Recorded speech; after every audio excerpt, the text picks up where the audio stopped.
వేములవాడ పట్టణ బీజేపీ నూతన కమిటీ సభ్యులను బీజేపీ జిల్లా మాజీ అధ్యక్షులు ప్రతాప రామకృష్ణ ఆధ్వర్యంలో ఘనంగా సన్మానించి శ్రీ రాజరాజేశ్వర స్వామివారి ప్రసాదాన్ని అందజేశారు। ఈ సందర్భంగా ఆయన మాట్లాడుతూ బీజేపీ పార్టీకి పునాదులే కార్యకర్తలని, రానున్న స్థానిక సంస్థల ఎన్నికల్లో గెలిపే లక్ష్యంగా ప్రతి ఒక్క కార్యకర్త కృషి చేయాలని పిలుపునిచ్చారు। ఈ కార్యక్రమంలో బీజేపీ నాయకులు రేగుల మల్లికార్జున్ తదితరులు పాల్గొన్నారు।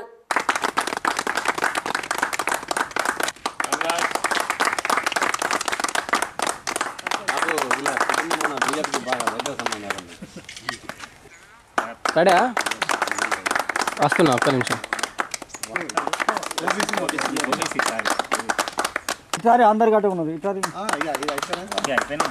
మోడీ గారి నాయకత్వం, బండి సంజయ్ గారి నాయకత్వం, రామకృష్ణ గారి నాయకత్వం కట్ట ఉంటుంది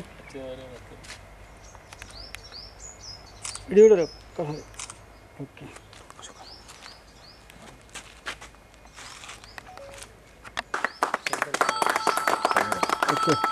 పట్టణ నూతన కార్యవర్గాన్ని నిన్న సాయంత్రం పట్టణ అధ్యక్షులు రాపల్లి శ్రీధర్ గారి నాయకత్వంలో మరి వెల్లడించడం జరిగింది। పదవులు అధిరోహించిన మా నాయకులందరికీ కూడా ఈరోజు మా గురువారులు పెద్దలు ప్రతాప రామకృష్ణ గారి ఆధ్వర్యంలో వారిని ఘనంగా సన్మానించుకోవడం జరిగింది।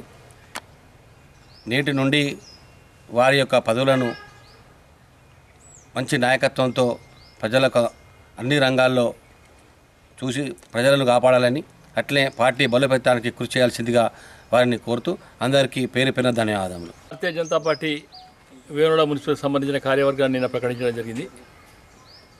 ఒక విభిన్నమైన పార్టీ, క్యాడర్ బేస్డ్ పార్టీ, అంటే కార్యకర్తల మీద పార్టీ నడుస్తూ ఉంది।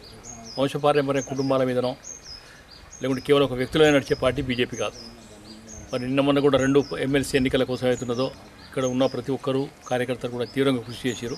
మరి వాళ్ళ కష్టమే ఆ విజయం। దీనిలో ప్రత్యేకంగా బండి సంజయ్ గారి నాయకత్వం ఏదైతున్నదో యావత్ భారతదేశం చూస్తూ ఉంది। మరి మొన్న ఎన్నికలలో వారు చేసిన వ్యూహము అవన్నీ కూడా పూర్తి స్థాయిలో ఫలించినాయి। వారి నాయకత్వంలో రేపు రాబోయే ఎన్నికలు ఏవైతున్నాయో మున్సిపల్ కావచ్చు, లోకల్ బాడీ ఎన్నికలు కావచ్చు, వాటన్నిటి కూడా విజయం సాధించే దిశగా సమయం కేటాయించి పార్టీ బలోపేతం కోసం కృషి చేయాలి। మన టార్గెట్ రేపు తెలంగాణ రాష్ట్రంలో కూడా గెలుపొంది నిజంగా గెలిస్తేనే కార్యకర్తలకు న్యాయం జరుగుతుంది। మరి ఆ దిశగా మనందరం కూడా ప్రయత్నం చేయాలి। దానికోసం అందరం కూడా మనం మోడీ గారి నాయకత్వంలో, సంజయ్ గారి నాయకత్వంలో పనిచేయడం కోరుతా ఉన్నాం। భారత్ మాతాకి జై।